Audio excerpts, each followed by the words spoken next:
నమస్తే welcome to health zone. Cancer ఈ పేరు వినగానే ఒకంత భయం పుడుతుంది అందరిలో. గతంతో పోలిస్తే క్యాన్సర్ రోగుల సంఖ్య క్రమంగా పెరుగుతూనే ఉంది. అయితే క్యాన్సర్ పైన సరైన అవగాహన కలిగి ఉండడం వల్ల కొంతవరకు క్యాన్సర్ని కంట్రోల్ చేయవచ్చు. అయితే క్యాన్సర్లో చాలా రకాలు ఉన్నాయి.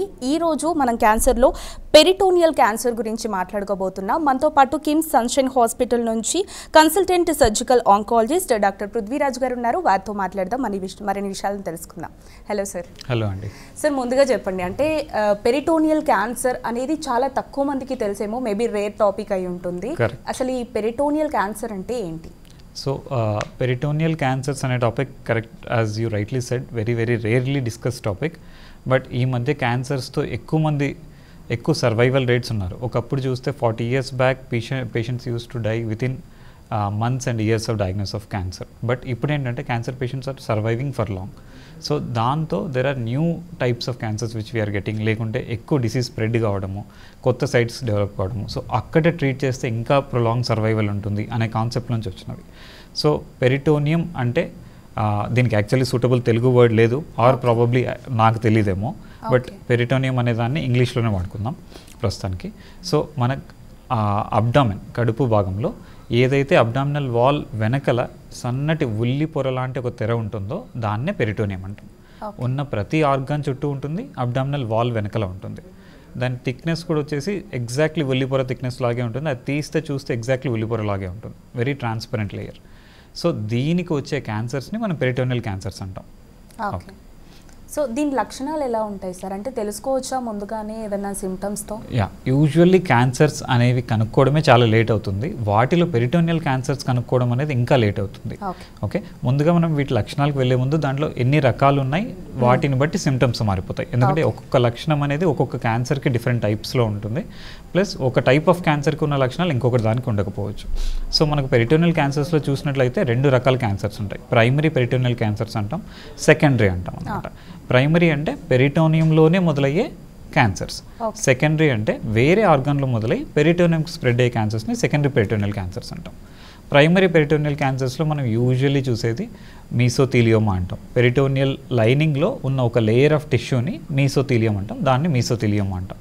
ఇది యూజువల్లీ యాస్బెస్టాస్ వర్కర్స్లో, సిమెంట్ ఇండస్ట్రీ దాంట్లో పనిచేసే వాళ్ళు, ఆక్యుపేషనల్ ఎక్స్పోజర్స్లో వచ్చే క్యాన్సర్. యూజువల్లీ మీసోథీలియం అనేది లంగ్స్లో వస్తుంది.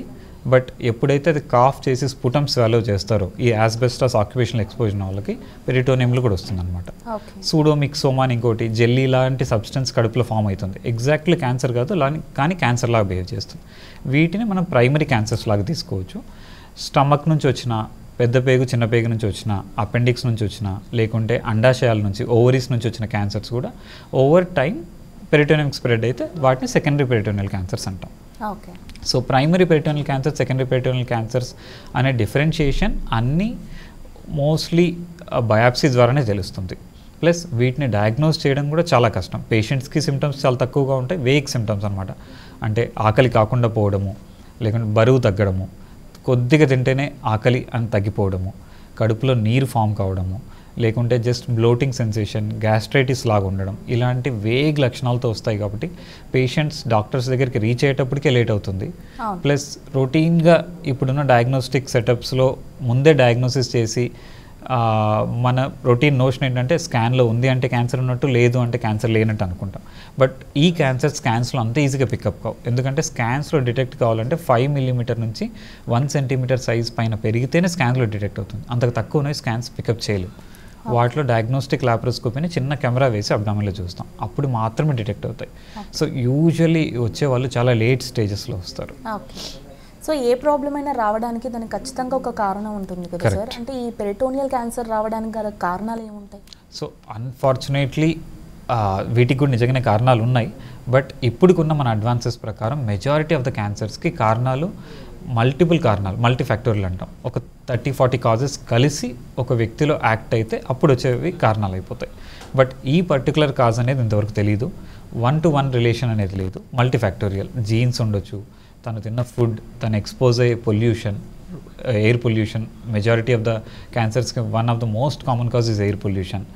లేకుంటే తనకున్న జెనెటిక్ చేంజెస్ కావచ్చు, over time accumulated genetic changes, occupational exposure, మనం తీసుకునే స్ట్రెస్, వీటన్నిటి కారణాల వల్ల వస్తాయి. సో పెరిటోనియల్ క్యాన్సర్స్లో కూడా నేను మీకు ఇంతకుముందే చెప్పినట్టు మీసోథీలియోమాకి యాస్బెస్టాస్ దాని రిలేటెడ్ ప్రోడక్ట్స్ ఎక్స్పోజర్ వల్ల వస్తుంది.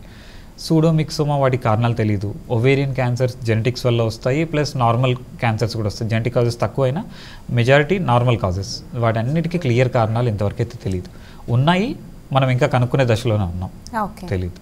అంటే ఇప్పుడు కంపారిటివ్లీ అదర్ క్యాన్సర్స్తో కనుక కంపేర్ చేస్తే ఈ పెరిటోనియల్ క్యాన్సర్ అనే రేట్ చాలా తక్కువ ఉంటుందా? ఈ క్యాన్సర్ రేట్ చాలా తక్కువ మందిలో ఉంటుంది. క్యాన్సర్ రేట్స్ నార్మల్గా చూస్తే మనకు breast, gynae cancers, gynaecological, ovarian cancers ఇవి రొటీన్ కామన్. బట్ ఓవేరియన్ క్యాన్సర్స్లో 100 మందికి ఓవేరియన్ క్యాన్సర్ వస్తే 60 to 75% మెంబర్స్కి పెరిటోనియల్ డిసీజ్తోనే ప్రజెంట్ అవుతారు. మిగతా అన్ని పెరిటోనియల్ క్యాన్సర్స్లో పెరిటోనియంకి స్ప్రెడ్ అయిన క్యాన్సర్ని స్టేజ్ 4 అంటాం, కానీ ఓవరీలో మాత్రమే స్టేజ్ 3లో ఉంటుంది. ఎందుకంటే 60 to 75% పెరిటోనియంకి స్ప్రెడ్ అయిన తర్వాత సిమ్టమ్స్ వస్తాయి, అంతవరకు ఓవేరియన్ క్యాన్సర్ సిమ్టమ్స్ ఉండవు. సో ఓవరీలో peritoneal cancer is one of the most common. Plus వాళ్ళలో సిమ్టమ్స్ కూడా నేను ఇంతకుముందు చెప్పినట్లు వేగ్గానే ఉంటాయి. సో దాంట్లో స్టేజ్ 3లో వస్తుంది. ట్రీట్మెంట్ చేస్తే డెఫినెట్లీ ఇంప్రూవ్ అవుతారు. సో మనం అనుకున్నంత తక్కువ కాదు. ఒకప్పుడున్న డయాగ్నోస్టిక్స్కి వాటిని కనుక్కోలేకపోయాము. But as having said that అవి తక్కువ రేట్ అయినా ప్రజెంటేషన్ ఈ మధ్య ఇంక్రీజ్ అయింది. ఓకే.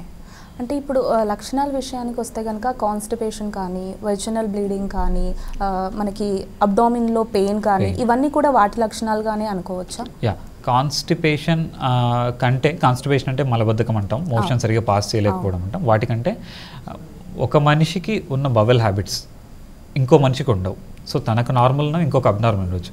ఆ బవెల్ హ్యాబిట్స్ చేంజ్ అవుతున్నాయి ఫ్రీక్వెంట్గా అన్నప్పుడు కానీ, లేకుంటే అబ్డామిన్ బ్లోటింగ్ ఉంది కానీ, వెజైనల్ బ్లీడింగ్ అనేది చాలా చాలా very very rare presentation for peritoneal cancers. Usually బరువు తగ్గడం, ఆకలి తగ్గిపోవడం, ఆకలి మీద ఆసక్తి లేకపోవడము, కడుపు ఉబ్బరం అంటాం కదా, నీరు వచ్చేసి డిస్టెన్షన్ రావడము, ఇవి మెయిన్ కారణాలు ఉంటాయి. And change of bowel habits అంటాం. తనకు ఇంతవరకు ఇన్ని సంవత్సరాలకు ఉన్న నార్మల్ ప్యాటర్న్ చేంజ్ కావడము ఈ peritoneal cancer symptoms. Okay. So దీన్ని మనం త్వరగా డయాగ్నోస్ చేయడం వల్ల క్యూర్ పర్సంటేజ్ చాలా ఎక్కువగా ఉంటుంది అనుకోవచ్చు sir? Correct, very nice question actually. So మనము ఈ పెరిటోనియల్ క్యాన్సర్ ట్రీట్మెంట్స్ అనేవి స్టార్ట్ అయింది వరల్డ్ మొత్తంలో 1980s స్టార్ట్ అయ్యాయి. 1990s doctor professor Paul Sugarbaker అని యూఎస్లో he is the leading expert and he started these procedures. ఈ సర్జరీస్కి, ఈ క్యాన్సర్స్కి ట్రీట్మెంట్ చేస్తే సర్వైవ్ అవుతారు అని ఫస్ట్ కనుగొన్న వ్యక్తి doctor professor Paul Sugarbaker. ఈ స్టిల్ అలైవ్. చాలా సార్లు ఆయనకి ఇండియాకి వచ్చి కాన్ఫరెన్సెస్లో కండక్ట్ చేస్తూ ఉంటారు. అంతకుముందు ట్రీట్మెంట్ జరగకముందు ప్రొఫెసర్ పాల్ షుగర్ బేకర్ ఒకరు, ప్రొఫెసర్ ఎనిమురా అని జపాన్లో ఉన్న వ్యక్తి. అంతకుముందు ఈ క్యాన్సర్స్ ఉన్న వాళ్ళు హార్డ్లీ 6 months 1 year సర్వైవ్ అయ్యే వాళ్ళు, వాళ్ళకి జస్ట్ పాలియేటివ్ ట్రీట్మెంట్స్. బట్ ఈయన స్టడీలో 350 పేషెంట్స్కి ఆయన ఫస్ట్ ప్రజెంట్ చేసిన స్టడీలో పేషెంట్స్ వర్ సర్వైవింగ్ వితౌట్ డిసీజ్, ఏ జబ్బు లేకుండా 8 years సర్వైవ్ అయ్యారు సూడోమిక్సోమా అనే దాంట్లో. డిసీజ్తో పాటు సర్వైవ్ అయిన వాళ్ళు 16 years వరకు సర్వైవ్ అయ్యారు, which is very very long survival when you look at cancers. So ఒకప్పుడు ఈ టైప్ ఆఫ్ క్యాన్సర్స్ వచ్చాయి అంటే జీవితం అక్కడితో ఎండ్ అయినట్టు, ఇంకేం థెరపీస్ పనిచేయన్నట్లు, నిహిలిజం అంటాం ఎగ్జాక్ట్లీ తెలుగులో. దీన్ని ఇంకేం చేయలేము అనే భావన ఉండేది. బట్ 1990s ఎప్పుడైతే టెక్నిక్స్ అవైలబుల్ అయ్యాయో అప్పటి నుంచి సర్వైవల్ చాలా ఇంప్రూవ్ అయింది. ఇప్పటికి కూడా స్టిల్ ఉన్న ఒకే ఒక major obstacle to this treatment is cost of the treatment. చాలా ఎక్కువ కాస్ట్ అవుతుంది. బట్ అదర్వైజ్ ఈ పేషెంట్స్ కూడా 4 years 5 years 8 years 10 years survive కావడం, డిపెండింగ్ ఆన్ ద టైప్. అన్ని క్యాన్సర్స్ కాదు, depending on the type. But వాటిలో కూడా కొంతమంది రెస్పాండ్ అవుతారు, కొంతమంది రెస్పాండ్ కారు. వాటిని చూస్ చేసుకుంటూ చేయాలి. ఇండియాలో మనకి ట్రీట్మెంట్స్ మొదలైంది లేట్ 2012 2015 అలా స్టార్ట్ అయ్యాయి. నేను పనిచేసిన హాస్పిటల్, నేను నేర్చుకున్న hospital Tata memorial hospital 2017 around 16 నుంచి స్టార్ట్ చేశారు. ఇవి వీక్లీ 3-4 కేసెస్ చేస్తాం ఇవి, ఎందుకంటే very long duration cases, very limited centres మాత్రమే ఇండియాలో పనిచేస్తాయి ఈ టైప్ ఆఫ్ సర్జరీస్. బట్ ఈ రోజు ఖచ్చితంగా వీటికి ట్రీట్మెంట్ ఉంది. ఇన్ ఫ్యూచర్ ఇంకా అడ్వాన్సెస్తో ఇంకా చాలా ఇంప్రూవ్మెంట్ సర్వైవల్ వస్తుంది. ఓకే. సో జనరల్లీ సార్, అంటే బీపీ షుగర్ ఉన్న వాళ్ళకి ఏ హెల్త్ ఇష్యూ వచ్చినా కూడా కొంచెం ఎక్కువగానే దాని ప్రభావం అనేది వాళ్ళపైన ఉంటుంది కదా. సో ఈ క్యాన్సర్స్ విషయానికి వచ్చినా కూడా ఆ ప్రభావం అలాగానే ఉంటుందా? సో బీపీ షుగర్ మనం చూస్తున్నట్టు ఎండ్ ఆర్గన్ డ్యామేజ్ అంటాం. అంటే బీపీ నంబర్ ఎక్కువ ఉంది అనే దానికంటే మెయిన్ మనకు తెలియకుండా ఎండ్ ఆర్గన్ డ్యామేజ్ అంటాం. అంటే కిడ్నీస్ డ్యామేజ్ అవుతాయి, ఐస్ డ్యామేజ్ అవుతాయి, నర్వ్స్ డ్యామేజ్ అవుతాయి. ఇంకొక అన్నెసరీ అంటే ఫార్చునేట్లీ అదృష్టమో దురదృష్టమో తెలియదు, కానీ బాడీలో ఉన్న ఏ ఆర్గన్ అయినా 90% డ్యామేజ్ అయ్యేంతవరకు సిమ్టమ్స్ యూజువల్లీ చూపించదు. సో ఒక దెబ్బ తగిలినప్పుడు నొప్పి వెంటనే తెలుస్తుంది, కానీ బాడీలో ఉన్న కెపాసిటీ ప్రకారం చిన్నగా స్లోగా డ్యామేజ్ అయ్యి 90% డ్యామేజ్ అయిన తర్వాత వరకు తెలియదు. సో బీపీ షుగర్ లాగే వీటి సిమ్టమ్స్ కూడా 90% ఆ పర్టికులర్ ఆర్గన్ డ్యామేజ్ అయ్యేంత వరకు తెలియదు అనమాట. సో వాటిలాగా ఎండ్ ఆర్గన్ డ్యామేజ్ వీటి మీద ఉండదు, ఒక ఆర్గన్ లిమిటెడ్ డ్యామేజ్ ఉంటుంది, బట్ వాటికంటే ర్యాపిడ్గా ప్రోగ్రెస్ అవుతాయి. బీపీ షుగర్ గురించి మనం ఎన్నో సంవత్సరాల నుంచి ట్రీట్మెంట్లు చేసి తెలుసుకొని ఇప్పుడు ఇంప్రూవ్మెంట్ వచ్చింది. సో పెరిటోనియల్ క్యాన్సర్స్ అనేవి వెరీ రీసెంట్, లైక్ 1990sలో వరల్డ్లో స్టార్ట్ అయితే మనకి ఇండియాలో 2010 అండి. సో అప్రాక్సిమేట్లీ 10-12 years నుంచి మాత్రమే మనం ట్రీట్మెంట్ చేస్తున్నాం. హైదరాబాద్ లాంటి వాటికి వచ్చి ఇంకా తక్కువ టైం అయింది ఫుల్ ఫ్లెడ్జ్డ్గా. సో ఇన్ ఫ్యూచర్ మన అడ్వాన్సెస్ చూడొచ్చు, ఖచ్చితంగా ట్రీట్మెంట్స్ అయితే ఉన్నాయి, బట్ సిమ్టమ్స్ వేగ్గా ఉంటాయి. ఆర్గాన్ డ్యామేజ్ అనేది స్పెసిఫిక్ ఆర్గాన్ డ్యామేజ్ ఉంటుంది rather than all organs. So జనరల్గా క్యాన్సర్ అనగానే మనందరికీ కామన్గా అందరికీ తెలిసింది కీమో, రేడియోథెరపీ ఇవన్నీ కూడా తెలిసి ఉంటాయి. సో ఈ పెరిటోనియల్ క్యాన్సర్లో ప్రత్యేకంగా ఏమైనా థెరపీస్ ఉంటాయా? సో పెరిటోనియల్ క్యాన్సర్స్ మిగతా క్యాన్సర్స్ లాగా ట్రీట్మెంట్ రెస్పాన్స్ అనేది చాలా డిఫరెంట్గా ఉంటుంది అనమాట. ఎందుకంటే బ్లడ్ పెరిటోనియల్ బ్యారియర్ అంటాం. అంటే మనం ఏదైతే కీమోథెరపీ అంటే క్యాన్సర్కి వాడే అన్ని ఇంజెక్షన్స్ మందుల్ని కీమోథెరపీ డ్రగ్స్ అంటాం. అవి బ్లడ్లో ఇస్తాం. బ్లడ్లో ఇచ్చిన తర్వాత ఆ పర్టికులర్ ఏదైతే ఆర్గన్ ఎఫెక్ట్ అయిందో అక్కడికి పోయి యాక్షన్ చేస్తాయి. సో ఇలాగే పెరిటోనియం లాక్ చేయడానికి దానికి మధ్యలో ఒక గోడ అంటాం, పెరిటోనియల్ బ్యారియర్ అంటాం. సో డ్రగ్స్ క్రాస్ కాకపోవడం వల్ల ఈ పేషెంట్స్ ఇంతకుముందు కీమోథెరపీకి రెస్పాండ్ అయ్యేవాళ్ళు కాదు. సో ఇప్పుడు షుగర్ బేకర్ గారు కనపట్టింది, కానీ మనం చేసే ట్రీట్మెంట్స్ కానీ ఏంటంటే పెరిటోనెక్టమీ అంటాం. ఆ పెరిటోనియల్ లేయర్ ఏదైతే ఉందో, సో peritoneal layer length surface area అంటాం is equal to skin surface area. Body మీద స్కిన్ ఎంత ఉందో అంత పెరిటోనియం ఉంటుంది. ఆ లేయర్ను మొత్తము తీసేసి అప్పుడు కీమోథెరపీ హైపెక్ అంటాం, ఏంటి హైపర్థెర్మిక్ ఇంట్రాపెరిటోనియల్ కీమోథెరపీ అని వినింటారు. సో ఆ డ్రగ్స్ని మనం కడుపులో 42 to 43 degrees Celsiusలో కీమోథెరపీ డ్రగ్స్ పెడితే అప్పుడు డ్రగ్ పెనట్రేషన్, ఆ హీట్ వల్ల డ్రగ్ యాక్షన్ పెరిగి అక్కడ మొత్తం కంటి కనపడిన టిష్యూ అంతా తీసిన తర్వాత కంటికి కనపడిన కణాలని వాటిని చంపేస్తాయి. దీనివల్ల మనకు ఎఫెక్టివ్ యాక్షన్ ఆఫ్ డ్రగ్స్ వస్తుంది, ఆ డిసీజ్ని కూడా కంప్లీట్గా తీయగలుగుతాం. So conventional treatment like chemotherapy పనిచేయదు. ఎక్స్టెన్సివ్ సర్జరీస్ సైటోరెక్టివ్ సర్జరీ అంటాం, chemotherapy with in the abdomen హైపెక్ అంటాం, లేకుంటే నార్మల్ థర్మిక్ అంటాం, నార్మల్ టెంపరేచర్లో కీమోథెరపీ నైపెక్ అంటాం. ఇవి అయిపోయిన తర్వాత కొంతమందికి అడ్జువెంట్ తర్వాత అంతా ఆపరేషన్స్ రికవర్ అయిన తర్వాత మళ్ళీ కీమోథెరపీ కూడా అవసరం అవుతుంది. సో ఇవి ట్రీట్మెంట్ మోడల్. రేడియేషన్ ఇప్పటి వరకు వీటిలో యూజువల్లీ రేడియేషన్ వాడరు. ఓకే. సో టార్గెటెడ్ థెరపీ అంటే ఏంటి సార్? అంటే మనకి ఈ పెరిటోనియల్ పేషెంట్స్కి ఏమైనా స్పెషల్గా చేస్తుంటారు? టార్గెటెడ్ థెరపీ అంటే ఒక పర్టికులర్ మాలిక్యూల్ని టార్గెట్ చేయడం కానీ ఒక పర్టికులర్ మెకానిజంని టార్గెట్ చేయడం, వాటిని చేసేదాన్ని టార్గెటెడ్ థెరపీ అంటాం. సో ఇన్ పర్టికులర్ మనం ఓవేరియన్ క్యాన్సర్స్లో చూస్తే బెవాస్ట్యుమాబ్ అని VEGF రిసెప్టార్ అనే ఒక రిసెప్టార్ మీద టార్గెట్ చేస్తాం కాబట్టి దాన్ని చూసి టార్గెట్ చేస్తారు టార్గెటెడ్ థెరపీ అంటాం. That is the meaning of targeted therapy. So అటువంటి మల్టిపుల్ టార్గెటెడ్ థెరపీస్ ఉన్నాయి, but the major treatment for peritoneal cancers ఈ రోజు కూడా వచ్చేసి సైటోరెక్టివ్ సర్జరీ అండ్ హైపెక్ విచ్ ఈస్ హీటెడ్ కీమోథెరపీ పుట్టింది అప్పుడు. దాని తర్వాత కీమోథెరపీ, టార్గెటెడ్ థెరపీ, కొన్ని ఇంకా కొత్తగా వచ్చే డ్రగ్స్ అవి వాడచ్చు. వీటితో కలిపి అవి చేస్తే ఎఫెక్టివ్ ఉంటాయి. ఓన్లీ అవి మాత్రం వాడితే వీటి results will be bad. Okay. So ఈ పెరిటోనియల్ క్యాన్సర్ పేషెంట్స్లో క్యూర్ పర్సంటేజ్ చాలా తక్కువగానే ఉంటుంది అనుకోవాలి sir? So depending on the type and the presentation ఉంటుంది. సో నేను లాస్ట్ వీక్ చేసిన పేషెంట్ పెరిటోనియల్ మీసోథీలియోమా అని మనం అనుకునే ప్రైమరీ పెరిటోనియల్ క్యాన్సర్. సో ఆయన డయాగ్నోసిస్ కావడానికి ఇంట్లో ఫ్యామిలీలో వాళ్ళ డాక్టర్సే ఉన్నా, వాళ్ళ డయాగ్నోసిస్ కావడానికి 1.5 years పట్టింది. So it was actually the doctors curiosity which got diagnose that cancer. Because చాలా రొటీన్గా మిస్ అయిపోతాయి క్యాన్సర్. జస్ట్ వాటర్ ఫామ్ అవుతుంది, దాని కాజ్ తెలీదు, దాన్ని బయాప్సీలకు పంపించడము, లేకుంటే హై సస్పిషన్తో డయాగ్నోస్టిక్ లాప్రోస్కోపీ చేయడము, ఆ ఉన్న డిపాజిట్స్ లాప్రోస్కోపీలో తప్పించి ఎక్కడ కనపడవు, వాటిని బయాప్సీ తీసి ఎక్స్పర్ట్ పెథాలజిస్ట్ డయాగ్నోస్ చేయడము అనే లేట్ స్టేజెస్లోనే ఇవి డయాగ్నోస్ అవుతాయి. సో ఆ డయాగ్నోసిస్ తర్వాత డెఫినెట్లీ సర్జరీ అవి ఇవి చేసేస్తే రెస్పాండ్ అవుతాయి. ఓకే. సో అంటే ఈ పెరిటోనియల్ క్యాన్సర్లో చాలా వరకు అంటే లేట్గా డయాగ్నోస్ చేసే సిచ్యువేషన్స్ ఉంటాయి, అంటే వాళ్ళు త్వరగా తెలుసుకోలేకుండా ఉంటారు. సో త్వరగా తెలుసుకునే టూల్స్ అంటాం, టూల్స్ ఆఫ్ డయాగ్నోసిస్ అనేవి ఈ రోజుల్లో యాక్చువల్లీ అన్ఫార్చునేట్లీ లేవు. బట్ హై క్లినికల్ సస్పిషన్, ఎవరైతే ఒక పేషెంట్కి ఏదో ఒక కడుపులో అసైటిస్ అంటాం, నీరు చేరడం, వాటికి యూజువల్లీ కిడ్నీ కారణం ఉండొచ్చు, లివర్ కారణం ఉండొచ్చు, గుండె కారణం ఉండొచ్చు, ఇంకేమైనా కారణం ఉండొచ్చు. ఒక కారణం అని తెలియకుండా కంటిన్యూస్గా ఫ్లూయిడ్ ఫామ్ అవుతుందంటే అలాంటి కేసుల్లో సస్పెక్ట్ చేయాలి. లేదు గ్యాస్ట్రైటిస్ సిమ్టమ్స్ ఉన్నాయి, 3 weeks తర్వాత కూడా డయాగ్నోస్ కావట్లేదు, ఎండోస్కోపీ నార్మల్ ఉంది, అన్ని టెస్టులు నార్మల్ ఉన్నాయి, బట్ సిమ్టమ్స్ రికవర్ కావట్లేదు, లేకుంటే వెయిట్ తగ్గిపోతున్నాడు, ఆకలి తగ్గిపోతుంది, కారణాలు ఏం తెలియట్లేదు, వీటిని ఖచ్చితంగా ఎక్స్టెన్సివ్గా డయాగ్నోస్ చేయాలి. ఎక్స్టెన్సివ్ డయాగ్నోస్ అంటే it takes long time, it takes కొద్దిగా మనీ కూడా స్పెండ్ చేయాల్సి వస్తుంది, ఎందుకంటే చాలా మటుకు అంత ఈజీగా డయాగ్నోస్ కావు కాబట్టి. బట్ ఆ హై క్లినికల్ సస్పిషన్తో ఖచ్చితంగా వీటిని డయాగ్నోస్ చేయొచ్చు. ఓన్లీ స్కాన్స్తో డయాగ్నోస్ చేయలేం. It needs an expert opinion and laparoscopy, biopsies ఇవి చేస్తేనే డయాగ్నోస్ చేయగలం.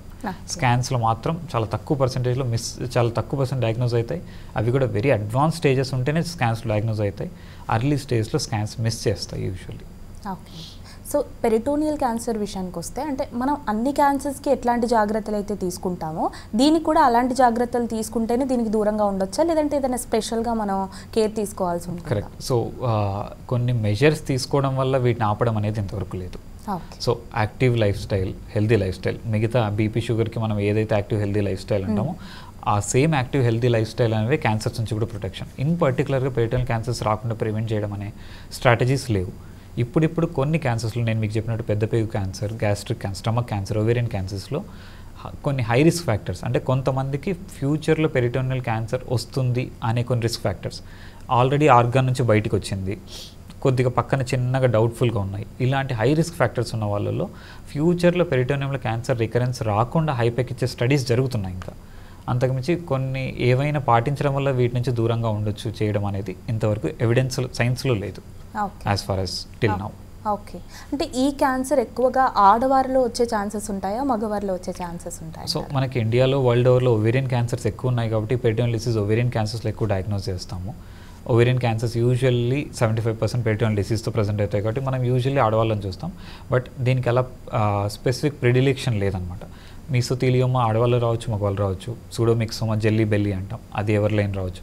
కొలోరెక్టల్, గ్యాస్ట్రిక్ అని రావచ్చు. బట్ మన మెజారిటీ చూసేది ఓవేరియన్ క్యాన్సర్స్ కాబట్టి ఆడవాళ్ళని స్పెసిఫిక్గా ఇవి ఎక్కువ కనపడినా మగవాళ్ళు ఆడవాళ్ళు ఈక్వల్గా వస్తుంది cancer, peritoneal cancers. So sir, ప్రధానంగా తీసుకుంటే మనం ఈ ప్రైమరీ పెరిటోనియల్ క్యాన్సర్కి సెకండరీ పెరిటోనియల్ క్యాన్సర్కి డిఫరెన్సెస్ ఏంటి? సో ప్రైమరీ పెరిటోనియల్ క్యాన్సర్ అంటే అక్కడ పెరిటోనియల్లో 2 లేయర్స్ ఆఫ్ మీసోథీలియల్ సెల్స్ ఉంటాయి, దాని మధ్యలో కొద్దిగా టిష్యూ ఉంటుంది, సబ్ మీసోథీలియల్ కనెక్టివ్ టిష్యూ అని, ఇలా మల్టిపుల్ లేయర్స్ ఉంటాయి. సో ఆ కణాల్లో మొదలయ్యే క్యాన్సర్స్ని ప్రైమరీ పెరిటోనియల్ క్యాన్సర్స్ అంటాం. సపోజ్ మీసోథీలియోమా అంటాం, అంటే మీసోథీలియల్ సెల్స్ నుంచి వచ్చే క్యాన్సర్ మీసోథీలియోమా అంటాం. వేరాజ్ ఓవేరియన్ క్యాన్సర్ పెరిటోనియల్ మెటాస్టేస్ అంటాం, అంటే ఓవరీలో క్యాన్సర్ మొదలై ఉంటుంది.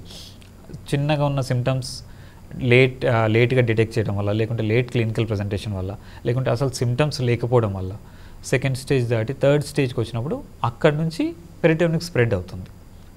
సో అలా స్ప్రెడ్ అయ్యే క్యాన్సర్స్ని సెకండరీ క్యాన్సర్స్ అంటాం. పెరిటోనియంలోనే మొదలయ్యే క్యాన్సర్స్ని ప్రైమరీ క్యాన్సర్స్ అంటాం. బట్ ఈ రెండింటికి డిఫరెన్షియల్స్ ఎప్పుడు తెలుస్తాయి అంటే యూజువల్లీ మనము బయాప్సీ తీసినప్పుడు మాత్రమే కనుక్కోగలం. కానీ కొన్నిసార్లు బయాప్సీలో కూడా ఈ క్యాన్సర్ ఎక్కడ మొదలైందని కనుక్కోవడం కూడా చాలా కష్టమవుతుంది. ఓకే. సో యూజువల్లీ అంటే పేషెంట్ స్టేజ్ని బట్టి థెరపీ కానీ సర్జరీ కానీ చేస్తూ ఉంటారు. అంటే ఈ పెరిటోనియల్ క్యాన్సర్లో ఏ స్టేజ్ వాళ్ళకి సర్జరీ చేయవలసి ఉంటుంది, ఏ స్టేజ్ వాళ్ళకి థెరపీస్ చేయవలసి ఉంటుంది? So primary peritoneal cancer stages డిఫరెంట్గా ఉంటాయి, secondary peritoneal cancer stages different ఉంటాయి. ప్రైమరీ పెరిటోనియల్ క్యాన్సర్ అక్కడే మొదలవుతుంది కాబట్టి మీసోథీలియోమాలో అక్కడే మొదలవుతుంది కాబట్టి స్టేజ్ 1, 2, 3, 4 ఉంటాయి. బట్ మిగతా సెకండరీ క్యాన్సర్స్కి పెరిటోనియంకి వన్స్ స్ప్రెడ్ అయిందంటే టెక్నికల్లీ దాన్ని స్టేజ్ 4 అంటాం. బట్ స్టేజ్ 4 అనేది చాలా పెద్ద స్పెక్ట్రమ్ లాంటిది. చాలా తక్కువ డిసీజ్ ఉన్నప్పుడు స్టేజ్ 4 అనొచ్చు, ఒక ఆర్గన్ స్ప్రెడ్ అయినప్పుడు. హై డిసీజ్ బర్డెన్ చాలా ఎక్కువ ఉన్నప్పుడు స్టేజ్ 4 అంటాం. బట్ స్టేజ్ 4 అనేది యూనిక్ గ్రూప్ కాదనమాట, హోమోజీనస్ గ్రూప్ కాదు, హెట్రోజీనస్, చాలా రకాలుగా ఉంటాయి. సో సెకండరీ క్యాన్సర్స్లో అన్ని క్యాన్సర్స్లో పెరిటోనియం స్ప్రెడ్ అయిందంటే స్టేజ్ 4 అంటాం, except ovary which is stage 3. ఓవరీలో స్టేజ్ 4 ఏంటి అంటే లంగ్స్, ప్లూరా, లివర్కి స్ప్రెడ్ అయినప్పుడు స్టేజ్ 4 అంటాం. ప్రైమరీ పెరిటోనియంలో స్టేజ్ 1, 2, 3, 4 అంటాం. సో అర్లీ స్టేజెస్ డిటెక్ట్ అయినప్పుడు మీసోథీలియోమాలో లింఫ్ నోడ్స్కు స్ప్రెడ్ కాలేదు, దాని మల్టిప్లికేషన్ ఎంత ఫాస్ట్గా అవుతుంది, దాన్ని కంప్లీట్గా సర్జరీ చేసి తీయగలమా? బయాప్సీలో ఒక 3 టైప్స్ ఉంటాయి మీసోథీలియోమాలో, ఎపిథెలాయిడ్ అని, సార్కోమెటాయిడ్ అని, బైఫేజిక్ అని. ఈ ఎపిథెలాయిడ్ ఉన్నవి, ఆ తక్కువ ప్రొలిఫరేషన్ ఉన్నవి సర్జరీ మొత్తం చేసి తీయగలము, సిమ్టమ్స్ ఈ మధ్య స్టార్ట్ అయ్యి ఎక్కువ అబ్డామిన్లో స్ప్రెడ్ కాలేదు అన్నప్పుడు definitely cure rates are much better. వాళ్ళు 5 years, 6 years బియాండ్ కూడా బ్రతుకుతారు. Whereas in secondary peritoneal cancers once అక్కడ స్ప్రెడ్ అయిందంటే it is stage 4. But still ఎంతవరకు స్ప్రెడ్ అయింది, పేషెంట్ కండిషన్ ఎలా ఉంది, మొత్తం తీసేయగలమా అనే ఫ్యాక్టర్స్ని బట్టి వాళ్ళు కూడా లాంగ్ టర్మ్ సర్వైవర్స్ రావచ్చు. బట్ అందరికీ ఇది పనిచేయదు. ఓకే. సో అంటే ఈ పెరిటోనియల్ క్యాన్సర్లో మీరు స్టేజెస్ చెప్పారు కదా, స్టేజ్ 1, 2, 3 ఇలా చెప్పారు కదా, అంటే ఏ స్టేజ్ని ఎక్కువగా ప్రమాదం అని చెప్పి భావిస్తాం? సో మనము పెరిటోనియల్ క్యాన్సర్స్లో చూస్తే పీసీఐ అంటాం, పెరిటోనియల్ కార్సినోమాటోస్ ఇండెక్స్. అంటే మన అబ్డామిన్ భాగాన్ని 9 భాగాలుగా విభజించారు. సో అంబులికస్ నాభి దగ్గర ఉన్న భాగాన్ని 0తో మొదలు పెడితే క్లాక్ వైజ్ లాగా 1, 2, 3, 4, 5, 6, 7, 8 టోటల్ 9 సెగ్మెంట్స్. దాని తర్వాత చిన్న పేగుల్ని 4 రకాలుగా విభజించి 9, 10, 11, 12 ఇలా క్వాడ్రంట్స్ అంటాం. ప్రతి క్వాడ్రంట్కి 0 to 3 స్కోర్ ఇస్తాం. So total 13 quadrants, 0 to 3 score వల్ల 39 హైయెస్ట్ స్కోర్ వస్తుంది. సో ఎన్ని క్వాడ్రంట్స్ స్ప్రెడ్ అయింది, ఒక్కొక్క క్వాడ్రంట్లో సైజ్ ఎంత పెద్దగా ఉంది, ఎంతవరకు వీటిని ఆర్గాన్స్ రిమూవ్ చేయకుండా తీసేయగలము, పేషెంట్ ఎంత వెల్ ప్రిజర్వ్డ్ అయ్యారు. సో కొంతమంది డిసీజ్ వచ్చినా కూడా చాలా నార్మల్గా ఉంటారు, నార్మల్ యాక్టివిటీ చేసుకుంటూ ఉంటారు, వాళ్ళ బాడీ కోపప్ చేస్తుంది. ఈ ఫ్యాక్టర్స్ వాళ్ళకు మిగతా డయాబెటీస్, షుగర్ ఉన్నాయా, లేకుంటే అవి కంట్రోల్లో ఉన్నాయా లేదా, ఆ ప్రైమరీ వచ్చిన క్యాన్సర్ స్టమక్, కోలానా, ఓవరీకి మంచి రెస్పాన్సెస్ ఉంటాయి, స్టమక్కి చాలా తక్కువ రెస్పాన్సెస్ ఉంటాయి. ఈ ఫ్యాక్టర్స్ అన్నీ కన్సిడర్ చేసి ఒక పర్టికులర్ పేషెంట్కి ట్రీట్మెంట్కి రెస్పాండ్ అవుతారు, ఇంకో పర్టికులర్ పేషెంట్ రెస్పాండ్ కారు అని ఉంటుంది. కానీ జనరలైజ్డ్గా ఇది వస్తే రెస్పాండ్ కారు, ఈ స్టేజ్లో రెస్పాండ్ కారు అనే notions are wrong. Okay. So person to person vary అవుతుంది, డిసీజ్ వేరీ అవుతుంది. సేమ్ డిసీజ్లో డిఫరెంట్ పర్సన్స్కి కూడా ట్రీట్మెంట్ రెస్పాన్స్ డిఫరెంట్గా ఉంటుంది. ఓకే. అట్లాగే సార్, ఇందాక మీరు చెప్పారు అంటే ఈ పెరిటోనియల్ క్యాన్సర్కి కొన్ని సంవత్సరాల కిందట అసలు మెడిసిన్ లేదు, కరెక్ట్, క్యూర్ రేట్ చాలా తక్కువగా ఉందని చెప్పారు కదా. సో ఇప్పుడు అడ్వాన్స్డ్ టెక్నాలజీ అవైలబుల్గా ఏముంది? సో ఇప్పుడు అడ్వాన్స్ టెక్నాలజీ వచ్చేసి మెయిన్ అడ్వాన్సెస్ వచ్చింది. సిస్టమిక్ కీమోథెరపీ అని మనకి ఎప్పటి నుంచో ఉంది, ట్రీట్మెంట్ రెస్పాన్సెస్ ఆర్ లో. బట్ మనకి ఇప్పుడు వచ్చిన అడ్వాన్స్డ్ మెయిన్ ట్రీట్మెంట్ వచ్చేసి సైటోరెక్టివ్ సర్జరీ అంటాం. అంటే ఆ పెరిటోనియల్ లేయర్ మొత్తము తీయడము, కంటికి కనపడిన క్యాన్సర్ కణాలని మొత్తము తీసేసి కంటికి కనపడిన క్యాన్సర్ కణాలను హైపెక్ అంటాం.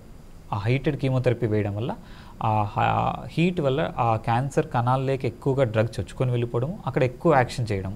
ఈ ట్రీట్మెంట్ తర్వాత సిస్టమిక్ కీమోథెరపీ రెస్పాన్సెస్ కూడా ఇంక్రీజ్ అయ్యాయి. ఎందుకంటే కీమోథెరపీ ఎలా పనిచేస్తుందంటే ఎక్కువ డిసీజ్ బర్డెన్ ఉన్నప్పుడు కొన్ని కీమోథెరపీ డ్రగ్స్ సరిగ్గా పనిచేయకపోవచ్చు. బట్ వెన్ డిసీజ్ బర్డెన్ తగ్గించినప్పుడు ఉన్న సెల్స్ని యాక్టివ్గా చంపేస్తుంది. సో ఈ మొత్తం ట్రీట్మెంట్ కలిపి మనకు సర్వైవల్ రేట్స్ పెంచాయి ఒక 30 yearsతో పోలిస్తే. సో మనకున్న లేటెస్ట్ అడ్వాన్స్మెంట్స్ వచ్చేసి సైటోరెక్టివ్ సర్జరీ, పైపెక్ అంటాం, ప్రెషరైజ్డ్ కీమోథెరపీ ఇవ్వడం, ఒక స్పెషల్ డివైస్ని యూజ్ చేసి ప్రెషరైజ్డ్ కీమోథెరపీ ఇవ్వడం. ఈవెన్ ఈ హైపెక్ ఇవ్వడానికి కూడా మెషిన్తో పాటు ఒక మెషిన్ ఆ హీటెడ్ కీమోథెరపీ డెలివర్ చేస్తుంది అనమాట. అదే మెయిన్ కాస్ట్ అబ్స్టకిల్ అని అంటాం. Plus duration of surgery is also cost obstacle. PIPAC అనేది కూడా కొత్త డివైసెస్, కొత్త మెషిన్స్ ఉంటాయి. ఈ cost obstacles I think in future 5-10 years వీటి కాస్ట్లు కూడా తగ్గుతాయి. సో ఈ ట్రీట్మెంట్స్ అందరికీ అందుబాటులో వస్తాయి. ఇప్పుడు కొన్ని గవర్నమెంట్ సపోర్ట్స్ వల్ల, స్కీమ్స్లో కానీ లేకుంటే కొన్ని ఫండింగ్స్ వల్ల ఈ ట్రీట్మెంట్స్ మనం అందరికీ అందించగలుగుతున్నాం. But still there are lot many patients, more than 80% patients who are deserving this treatment but cannot utilize this treatment because of the cost implications. Okay. ఈ పెరిటోనియల్ క్యాన్సర్ అనేది అంటే ఒబేసిటీ వల్ల, బరువు ఎక్కువగా ఉండడం వల్ల రిస్క్ ఛాన్సెస్ ఎక్కువగా ఉంటాయని చెప్పి నేను విన్నాను. ఇది నిజమా లేదంటే అపోహేనా? సో ఇది అపోహనే. ఎందుకంటే ఒబెసిటీ, బరువు ఎక్కువడం వల్ల బీపీ, షుగర్ అవి వస్తాయి. ఇప్పటికున్న డేటా ప్రకారం ఒబెసిటీ వల్ల కొన్ని క్యాన్సర్స్ పెరుగుతాయి. బట్ పెరిటోనియల్ డిసీజ్కి స్ప్రెడ్ అవుతుందా, పెరిటోనియల్ స్టేజ్కి స్ప్రెడ్ అవుతుందా అనేది it's rumour. I mean to say there is no evidence to call it as a truth. So as of now, obesity is not a risk factor for peritoneal cancers. Okay. And ఇంకొకటి sir, general question, అంటే మనం cancer కణితికి surgery చేసినప్పుడు, treatment చేసినప్పుడు అది మిగతా భాగాలకు కూడా వస్తుంది అని చెప్పేసి ఒక చిన్న డౌట్ ఉంది, నిజమేనా? కరెక్ట్. సో క్యాన్సర్ అనేది ఒక చోట మొదలైతే, క్యాన్సర్ అనేది you can think it as like మన బాడీలోనే ఇంకొక ఆర్గనిజం సర్వైవ్ కావడం అనే కాన్సెప్ట్ నుంచి మనం చూడొచ్చు దాన్ని. So at the cost of మన life it tries to survive on its own. But దాన్ని క్యాన్సర్ అంటాం యూజువల్లీ. సో ఒక ఆర్గన్ మొదలై అక్కడ స్ప్రెడ్ అవుతుంది. దాన్ని అర్లీగా డిటెక్ట్ చేసి ట్రీట్మెంట్ చేయకుంటే పక్క ఆర్గన్ స్ప్రెడ్ అవుతుంది, దూరంగా ఆర్గన్ స్ప్రెడ్ అవుతుంది. It can go through blood, it can go through lymphatics, it can spread through peritoneum, it can spread through bodily fluids with in the organ. So 1 to 3 stage అంటే usually ఆర్గాన్కి limited or lymph nodes, దగ్గరున్న lymph నోడ్స్కి వెళ్ళినట్టు. Stage 4 అంటే దూరంగా spread అయినట్టు. So పక్క ఆర్గాన్కి spread అయిన క్యాన్సర్స్ని స్టేజ్ 4 అంటాం. But it is generalised statement, it doesn't hold good for all. కొన్ని క్యాన్సర్స్లో పక్కనున్న ఆర్గన్ జస్ట్ పట్టుకొని ఉందంటే స్టేజ్ 4 కాకపోవచ్చు. బట్ స్టమక్లో, ఓవరీలో, కోలాన్ నుంచి లంగ్కి వెళ్ళింది, లివర్కి వెళ్ళింది, దూరంగా ఉన్న ఆర్గన్కి బ్లడ్ ద్వారా వెళ్ళింది అంటే యూజువల్లీ స్టేజ్ 4 అంటాం. ఓకే. సో పెరిటోనియల్ స్ప్రెడ్ అయినా కూడా స్టేజ్ 4 క్యాన్సర్ అంటాం. ఓకే. సో జనరల్గా సార్ క్యాన్సర్ అంటేనే అంటే ఆ పేరు వింటేనే అందరికీ ఒక భయం ఉంటుంది. అలాంటిది క్యాన్సర్ వచ్చింది అని తెలుసుకున్న పర్సన్ ఎవరైతే ఉంటారో వాళ్ళకి ఇంకా భయంగా ఉంటుంది. చాలా భయంగా ఉంటారు. ఈవెన్ వాళ్ళ ఫ్యామిలీ మెంబర్స్ కూడా కొంచెం డిప్రెషన్లోకి వెళ్తూ ఉంటారు. ఇట్లాంటి సిచ్యువేషన్స్లో పేషెంట్స్కి ఎలా ఉంటే బాగుంటుంది అంటారు? సో యూజువలీ మనకు ఇంతవరకు ఉన్న నోషన్ మన కల్చర్లో యూజువల్ క్యాన్సర్ అంటే ట్రీట్మెంట్ లేదు, క్యాన్సర్కి చాలా డబ్బులు ఖర్చు అవుతాయి అనే నోషన్ స్ట్రాంగ్గా ఉండడం వల్ల క్యాన్సర్ అంటేనే యూజువల్లీ ఒక నిర్లిప్తత నిరాసక్తత వచ్చేస్తుంది. ప్లస్ ఆ ఖర్చుతో కూడుకున్న ట్రీట్మెంట్ కాబట్టి చాలా మటుకు ట్రీట్మెంట్తో వాళ్ళ యూజువల్ లైఫే డిస్టర్బ్ అయిపోతుంది. చాలామంది ఇల్లులు అమ్మేసుకుంటారు, పొలాలు అమ్మేసుకుంటారు. కానీ చాలా మటుకు గవర్నమెంట్ హాస్పిటల్ బెటర్ ట్రీట్మెంట్స్ జరుగుతున్నాయి. ఈవెన్ కొన్ని కార్పొరేట్ హాస్పిటల్లో కూడా తక్కువ కాస్ట్లో ట్రీట్మెంట్స్ చేస్తున్నారు అండ్ ఫండింగ్ కూడా ఉన్నాయి. సో యూజువల్లీ ఎనీ పేషెంట్ అంటే మనం రానంత వరకు మనం కూడా క్యాన్సర్ అంటే చాలా సింపుల్గానే చెప్తాం, కానీ ఒక క్యాన్సర్ వచ్చిన patient psychological status is very important to understand what he is undergoing and to complete the treatment అనేది psychological advice and psychological counselling is also very important. So ఖచ్చితంగా డిప్రెషన్లో అనే స్టేటస్ ఉంటుంది. చాలా తక్కువ మందికి మాత్రమే ధైర్యంగా దాన్ని ఎదుర్కోగలరు. సో వాళ్ళని యూజువల్లీ సైకలాజికల్ అడ్వైస్ పంపిస్తాం, సైకలాజికల్ కౌన్సిలింగ్ చేస్తాం, ఫ్యామిలీని కూడా కౌన్సిలింగ్ చేస్తాం. సో ఒకవేళ ఆ కాస్ట్ ఆఫ్ ద ట్రీట్మెంట్ చాలా ఎక్కువ అవుతుంది అంటే we try to get them some funding from చాలా ఎన్జిఓస్ సపోర్ట్ చేస్తున్నాయి, చాలా హాస్పిటల్స్ కొన్ని ఫండింగ్ చేస్తున్నాయి. అలా చేసినప్పుడు we can reduce their depression and cost of treatment కూడా సిగ్నిఫికెంట్ తగ్గించి క్యాన్సర్ ట్రీట్మెంట్ కంప్లీట్ క్యూర్ చేయాలి. But definitely psychological counselling for the patient and family members is very important factor in the treatment of cancer, which is very very neglected. Okay, peritoneal క్యాన్సర్లో ఇందాక మీరు హైపెక్ therapy గురించి చెప్పారు కదా, అంటే మిగతా థెరపీస్తో compare చేసుకుంటే హైపెక్ థెరపీతో బెనిఫిట్స్ ఎలా ఉంటాయి? సో కొన్ని పెరిటోనియల్ క్యాన్సర్స్లో మాత్రమే హైపెక్ రోల్ అనేది కంప్లీట్గా ప్రూవ్ అయింది. ఇంకా కొన్ని క్యాన్సర్స్లో హైపెక్ రోల్ ప్రూవ్ అవుతుంది. ఎందుకంటే యాజ్ డిస్కస్డ్ మనం అనుకున్నట్లు ఇది చాలా రేర్ క్యాన్సర్. ఒక స్టడీ చేయాలంటే ఆ type of disease are cancer should be more common. అప్పుడే మనం ఎక్కువ నంబర్స్ రిక్రూట్ చేసుకొని ఒక ట్రీట్మెంట్ ఇంకో ట్రీట్మెంట్ని కంపేర్ చేయగలం. వీటిలో అంత ఎక్కువ నంబర్స్ రావు. ప్లస్ మనకి ఇండియాలో ఉన్న సెంట్రలైజ్ హెల్త్ సిస్టమ్ కాదు. ఎందుకంటే ఇప్పుడు మన యూకే, యూఎస్, ఆస్ట్రేలియా లాంటి ప్లేసెస్లో చూస్తే ఇలాంటి ట్రీట్మెంట్ చేసే సెంటర్స్ కొన్ని డెడికేటెడ్ సెంటర్స్ ఉంటాయి. సో ఎక్కడ క్యాన్సర్ వచ్చినా అక్కడికి పంపిస్తారు. మనకి ఇండియాలో సిస్టమ్ వస్తుంది స్లోగా. ఒక పర్టికులర్ సెంటర్ ఈ టైప్ ఆఫ్ క్యాన్సర్ ట్రీట్ చేస్తుంది, వెరీ గుడ్ సెంటర్. ఇప్పుడు Tata memorial hospital one of the tertiary referral centre for whole India, అన్ని సెంటర్స్ వస్తాయి. అందుకే అక్కడ ఎక్కువ డెవలప్ అయింది ట్రీట్మెంట్. అక్కడ నుంచి నేర్చుకొచ్చిన వాళ్ళు చాలా మంది మట్టుకుంటారు. సో అలా వచ్చినప్పుడు ఆ ఇన్స్టిట్యూట్ ఎక్స్పర్టైజ్ వల్ల ఎక్కువ ట్రీట్ అవుతారు. సో సెంట్రలైజ్డ్ వచ్చినప్పుడు నంబర్స్ ఇంక్రీజ్ అవుతాయి. సో ఆ ఎవిడెన్స్ తక్కువ ఉండడం వల్ల హైపెక్ రోల్ అనేది అన్ని క్యాన్సర్స్లో ఇంప్రూవ్మెంట్ లేదు, ఇంకా కంప్లీట్గా సైంటిఫిక్ ఎవిడెన్స్ లేదు. బట్ డెఫినెట్లీ మీసోథీలియోమా, సూడోమిక్సోమా, కొత్తగా వచ్చే కొన్ని స్టడీస్ వల్ల కొలోరెక్టల్ క్యాన్సర్, గ్యాస్ట్రిక్ క్యాన్సర్స్లో లెవెల్ 1 ఎవిడెన్స్ ఉంది మనకు. వీటికి హైయెస్ట్ ఎవిడెన్స్ దట్ సర్వైవల్ పెరిగిందని, which is in terms of months and years, not just days something. So హైపెక్ వల్ల డెఫినెట్లీ సర్వైవల్ ఉంది అండ్ ఫ్యూచర్లో వచ్చే నంబర్ అక్యుములేషన్ వల్ల ఇంకా మోర్ ఎవిడెన్స్ జనరేట్ చేస్తాం, మోర్ బెనిఫిట్స్ వస్తాయి. సో హైపెక్ has evidence. Is it for all cancers? No. Is it for some cancers? Yes. Okay, peritoneal cancer పేషెంట్స్కి హార్మోనల్ థెరపీ ఎప్పుడు చేస్తారు సార్? సో ఒకవేళ కొన్ని క్యాన్సర్స్, ఓవేరియన్ క్యాన్సర్స్లో పెరిటోనియం స్ప్రెడ్ అయిపోయింది, పేషెంట్ జనరల్ కండిషన్స్ బాగాలేవు, ఓకే, దాంట్లో ఈస్ట్రోజన్ రిసెప్టర్ పాజిటివ్ ఉంది, this is not much evidence, this no actual evidence for hormonal therapy alone in peritoneal cancers. So patient మిగతా treatments ఏవి తట్టుకోలేరు. సిమ్టమ్ రిలీఫ్ కోసం కొన్ని స్టడీస్లో, కొన్ని కేస్ రిపోర్ట్స్లో ట్రై చేశారు, కానీ యాజ్ సచ్ హార్మోనల్ ట్రీట్మెంట్కి పెరిటోనియల్ క్యాన్సర్స్ సపరేట్ రోల్ అంటూ ఏం లేదు. ఓకే, సో అట్లాగే పెట్ స్కాన్ అని ఉంటుంది కదా సార్, అంటే క్యాన్సర్ పేషెంట్స్ అందరిలో కూడా ఈ పెట్ స్కాన్ చేయాల్సిన అవసరం ఉంటుందా? ఏ స్టేజ్లో చేస్తారు? So unfortunately PET scan exploitation అనేది చాలా ఎక్కువైంది మన కంట్రీలో. పెట్ స్కాన్ అనేది జనరిక్ టర్మ్ వల్ల ప్రతి ఒక్కరు పెట్ స్కాన్, యాక్చువల్లీ కొంతమంది పేషెంట్స్కి నేను పెట్ స్కాన్ అడ్వైస్ చేయకపోతే పేషెంట్స్ పెట్ స్కాన్ అడ్వైస్ చేయలేదని డాక్టర్లు మార్చే పేషెంట్స్ కూడా ఉన్నారనమాట ఈ మధ్య. ప్లస్ ప్రతి డాక్టర్ కూడా అనవసరంగా ప్రతి క్యాన్సర్కి పెట్ స్కాన్ ఇస్తారు. పెట్ స్కాన్ అనేది సిటీ స్కాన్ లాగా. సో పెట్ స్కాన్లో బయోలాజికల్ ఇమేజింగ్ అంటాం. వాటిలో చాలా టైప్స్ ఉన్నాయి. ఎఫ్డీజీ పెట్ స్కాన్ అనేది మనం రొటీన్గా వాడేది. వాటిలో 5-6 టైప్స్ ఉన్నాయి. ఎఫ్డీజీ పెట్ ఉంది, పిఎస్ఎంఏ పెట్ అని ఉంది, ఫ్యాపీ పెట్ అని కొత్తగా వస్తుంది, ఈఆర్ పెట్ అని ఒకటి వస్తుంది. సో పెట్ స్కాన్లో కూడా డిఫరెంట్ టైప్స్ ఉన్నాయి. అన్ని క్యాన్సర్స్కి పెట్ స్కాన్ మార్గం కాదు. సిటీ స్కాన్ కరెక్ట్గా థొరాక్స్, ఛాతీ, అబ్డమెన్, పెల్విస్ చేసేస్తే most of the cancers diagnose చేయొచ్చు. ఇంక్లూడింగ్ గైడ్ లైన్స్లో కూడా మనకు అన్ని క్యాన్సర్స్లో పెట్ స్కాన్ అని లేదు. వెరీ స్పెసిఫిక్ ఇండికేషన్స్ మాత్రమే ఉంటేనే పెట్ స్కాన్ చేయాలి. స్టమక్ క్యాన్సర్స్లో పెట్ స్కాన్ అబిలిటీ ఉండదు, అంటే ఆ పర్టికులర్ మాలిక్యూల్ దానికి అతుక్కోదు. సో దీనివల్ల ఏమవుతుందంటే పెట్ స్కాన్ చేసేసి పెట్ స్కాన్లో ఏం లేదంటే మీకు క్యాన్సర్ లేదని అపనమ్మకంతో చాలామంది మిస్ చేసి లేట్గా డయాగ్నోజ్ అయిన వాళ్ళు ఉన్నారు. సో ఓన్లీ స్కాన్ చేసి కనుక్కోవడం కష్టం. కాబట్టి పెట్ స్కాన్ అనేది కొన్ని క్యాన్సర్స్కి మాత్రమే చేయాలి, అన్ని క్యాన్సర్లకు కాదు. ఎందుకంటే కొన్ని క్యాన్సర్లో డిటెక్షన్ రేట్ తగ్గిపోతుంది పెట్ స్కాన్లో compare to normal scan. Different types of PET scans ఉన్నాయి. ప్లస్ పెట్ స్కాన్ రీడ్ చేసి ఇంటర్ప్రిట్ చేయడానికి సపరేట్ ఎక్స్పర్ట్స్ ఉంటారు.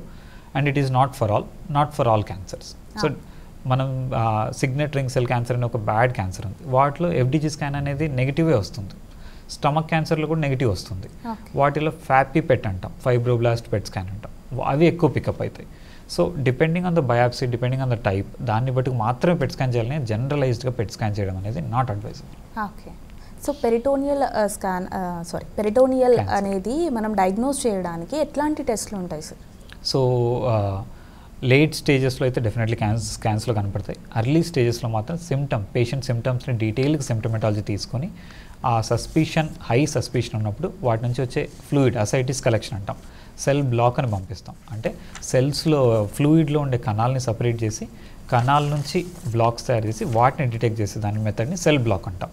బట్ ఈ సెల్ బ్లాక్ కూడా స్పెసిఫిక్ క్రైటీరియా ఉంటాయి, ఎంత ఫ్లూయిడ్ పంపించాలి, ఎన్నిసార్లు పంపించాలి, ఎన్ని రోజులు పంపించాలని. ఈ క్రైటీరియాతో డయాగ్నోస్ చేయొచ్చు. ఒకటి, high clinical suspicion is very important. Second వచ్చేసి scans in late advance stages. One most important diagnostic test, actually surgery అనుకుంటారు but it is a diagnostic test, diagnostic laparoscopy అంటాం. సో చిన్న ఒక 1 సెంటీమీటర్ రంధ్రం చేసి కెమెరా పెట్టి లోపల చూస్తాం. దాన్ని చూసిన తర్వాత ఆ టిష్యూని తీసి బయాప్సీకి పంపిస్తాం. సో ఈ డయాగ్నోసిస్లో మాత్రమే పెరిటోనియల్ క్యాన్సర్స్ డిటెక్ట్ అవుతాయి. ఓకే, అర్లీ స్టేజెస్లో. Okay, thank you so much sir. అంటే పెరిటోనియల్ క్యాన్సర్ గురించి చాలా రేర్గా తెలుసు, చాలా రేర్ టాపిక్, చాలామందికి చాలా డౌట్స్ ఉంటాయి, అది రాగానే భయపడుతూ ఉంటారు. అలాంటి వారందరికీ కూడా చాలా డీటెయిల్గా ఏ టైంలో ఏది చేయాలో చాలా క్లియర్గా తెలియజేశారు. Thank you so much. Thank you అండి. సో పెరిటోనియల్ క్యాన్సర్ గురించి ఎటువంటి జాగ్రత్తలు తీసుకోవాలి, అంటే ఏ కారణాల వల్ల వస్తుంది, ఏ సమయంలో డాక్టర్ని సంప్రదించాలి, ఇలాంటి విషయాలన్నీ కూడా కిమ్స్ సన్షైన్ హాస్పిటల్ నుంచి consultant surgical oncologist doctor Prithviraj గారు చాలా డీటెయిల్గా తెలియజేశారు. ఇది ఇవాల్టి హెల్త్ జోన్. రేపటి హెల్త్ జోన్లో మళ్ళీ కలుద్దాం. అంతవరకు సెలవు. నమస్కారం.